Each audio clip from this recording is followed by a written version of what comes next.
باشە لە سەرم پرسە خراپی ڕێگاوبان و شەقامەکانی سلێمانی هەروەها قەرەباڵخی شەقامەکان من میوانێکم هەیە یوسف بازیانی کاندیدی پارتی دیموکراتی کوردستان لە پارێزگای سلێمانیە. کاکە یوسف ئەم کاتت باش خۆت دیمەنەکەت بینی قەرەباڵخیەکی زۆر لە شەقامەکانە هەیە کە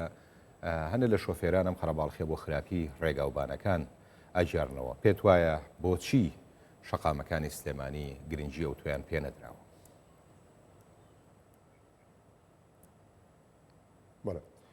بەنای خۆی گەورە میرەبان بێگومان شەقام و ڕێگاکان لە هەرێمی کوردستاندا دەبێتە هۆکار بەستنەوەی لە بینی شار و شارێکی کتردا بەڕاستی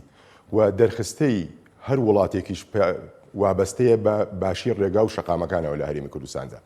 بەڵام بەداخەوە لە هەرێمی کوردستاندا بە تایبەتی لە شاری سلێمانیدا ئەو گرنگیە زۆرە نەدراوە بە ڕێگاکان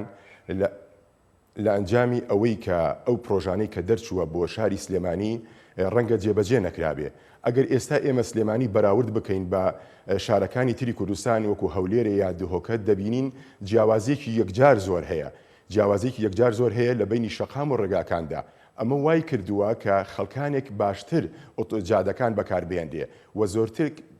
بۆ بێتە هۆکار بۆ کەمکردنەوەی ڕێژەی ڕووداوەکانی هاتوچۆ. بەڵام بەداخەوە لە سلێمانی هەمان پرۆژەکان دەرچووە بەڵام جێبەجێ نەکراوە. ئیتر ئەو جێبەجێکردنش دەگەڕێتەوە بۆ ئەوەی کە بۆ لایەنی پەیوەندیدار بۆ جێبەجێ نەکراوە. بەڕاستیەکەی چونکە دەبینین ئێستا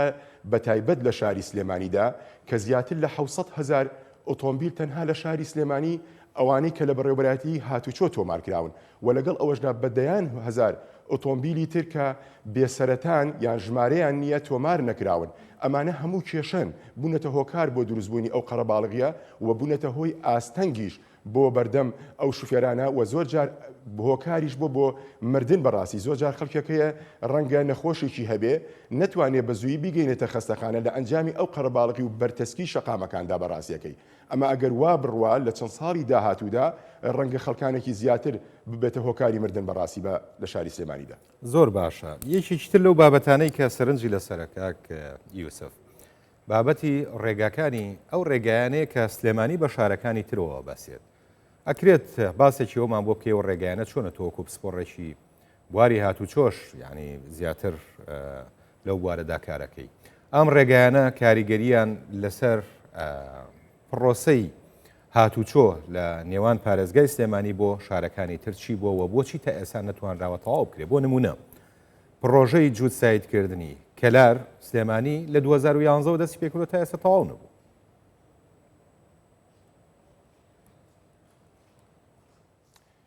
منەتوانم بەداخەوە بڵێم ئەوەی کە لە شاری سلێمانی ڕوودەدا بە تایبەتی لە بینی ئەو لە بینی عەربەت بۆ دەربەندی خان ڕەنگە زیاتر لە 13 تا 14 ساڵە ئەو ڕێگایە تەواو نەبووە و ڕەنگە کولفەیەکی زۆریشی بۆ دەرچوو بێ و چەندین جاریش پارەی بۆ تەرخان کراوە. بەڵام بەداخەوە تاکوی ئێستا ئەو شەقامە یا ئەو ڕێگایە تەواو نەبووە و زۆرترین ڕێژەی ڕووداوەکانی هاتوچۆ لە شاری سلێمانیدا بە تایبەتی لەو ڕێگایە دروست دەبێت. ئەمە لەلایەکی کەوە شەقامێکی کەمان هەیە لە بینی ئەو جادەی کە لە هەولێرە دێتەوە بۆ شواقۆڕنەوە دێتەوە بۆ ڕێگای دووکان. من زیاتر لە 20 ساڵە بەو ڕێگایەدا هاتوچۆ دەکەم هەر هەمان شێوەیە و تەواو نەبووە. یعنی من وام داناوە ئەگەر تەنها ڕۆژانە 10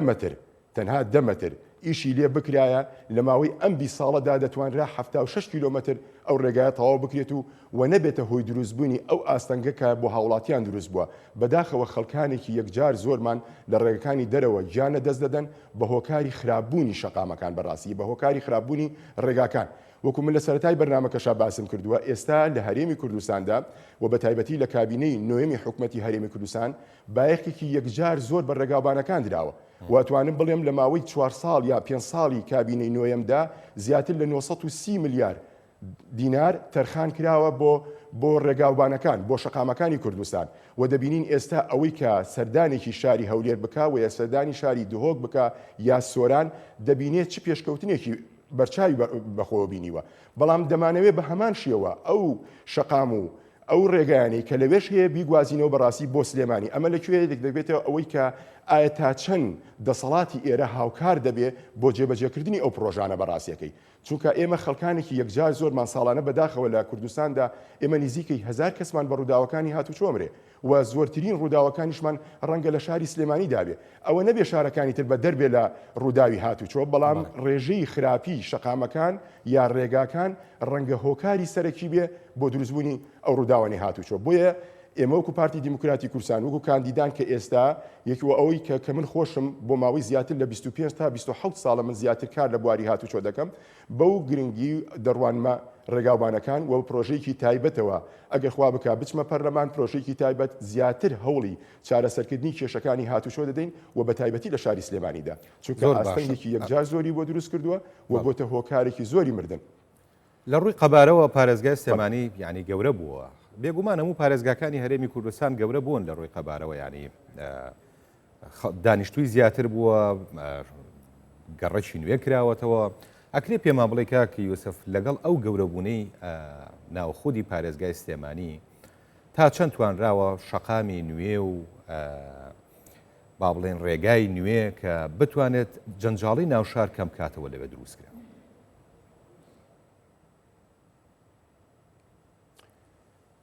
بەداخەوە ئەتوانم بڵێم ئێستا لە شاری سلێمانیدا لە ئەنجامی نەبوونی پلانێکی تۆکمەدا نەتوانراوە شەقامەکان فراوان بکرێ بەڕاستی چونکە تۆ کاتێک کە شار بەرەو فراوانی دەڕوات دەبێت تۆ پلانی 10 ساڵ 20 ساڵی داهاتووشت هەبێ بەڕاستیەکەی ئەبە پلاندانی بۆ 20 ساڵی داهاتوو شەقامەکانی چۆن بێ ڕێگای مترۆ چۆن بێ تۆ دیاری بکە ڕاستە ئێستا ڕەنگە جێبەجێ نەکرابێ بەڵام ڕەنگە لە چەند ساڵی داهاتوودا تۆ پێویستیت پێ بێ چونکە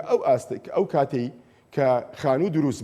دروستکرا ڕەنگە تۆزێ ئاستەنگت بۆ دروستکە نەتوانی شەقامەکان فراوان کرێ بۆیە ئێمە لە شاری سلێمانیدا ئەو پلانە نەبووە کە بتوانرێ شەقامەکان زیاتر فراوان بکرێ ئێستا ڕەنگە هەندێک شەقاممان هەبێ هەندی چەندین ساڵ لەمەوبەر بێ یعنی تۆ پێویستیت بەوەیە لەبەرەوەی ئێستا من وتم لە شاری سلێمانیدا زیاتر لە 700,000 ئۆتۆمبیلی تایە و ئەم ژمارەیەش ساڵ بە ساڵ بەرەو زیاتر دەڕوا ئۆتۆمبیلێکی زیاتر دێتە کوردستانەوە بە تایبەتی لە شاری سلێمانیژا و ئێستا ئۆتۆمبیلە بێسەرەتایانەش کە ئەتوانم بڵێم زیاتر لە 6,000 ئۆتۆمبیل تەنها لە سنووری پارێزگای سلێمانیە دابەش بووە بەسەر سلێمانی و چوادەوری بڵین قەزاکانی دا بەڕاستیەکەی ئەمە دەبێت بە پلانێکی تۆکمە کاری لەسەر بکرێ بۆ ئەوەی ئەو شەقامانە هەم فراوانتر بکرێ و ئەو شەقامانە نوێیانی کە دروستیش دەکرێت کە لە دەرەوە ئەو گەڕەکە تازانەکە دروست دەکەن لە ئێستاوە پلانێکی بۆ دابنرێ و بۆ ئەوەی کە بتوانی وەکوتم پلانی 10 ساڵە یان 20 ساڵەی بۆ دامدرێ بەڵام بەداخەوە لە هەرێمی کوردستان و بە تایبەتی لەم شارەدا ڕەنگە ئەو نەماتوانی بێ ئەو پلانە دابنرێت و نەبوێتە هۆی فراوانبوونی شەقام و ڕێگاکان بە تایبەتی باشە پێوانیە هەوڵیان داوە مەسەلەن بۆ نمونە ئەوەتانێ شەقامی 100 مەتری هەیە لە سلێمانی خەریکن دروستیەکە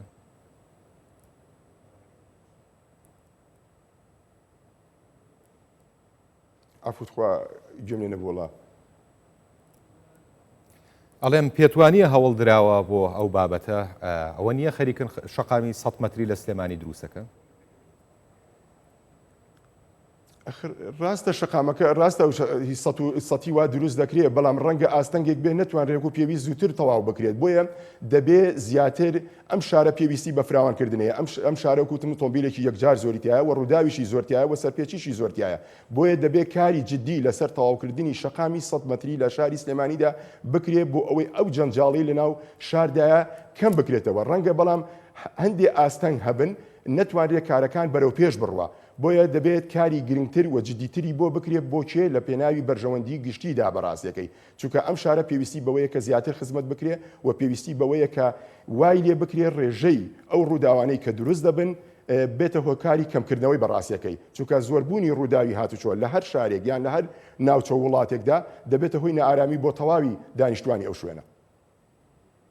بەڵێ بەڕێز یوسف بازیانی کاندیدی پارتی دیموکراتی کوردستان لە بازنەی سلێمانی هەروەها پسپۆڕی بواری هاتوچۆش لە سلێمانیەوە لەگەڵمان بووی سپاس بۆ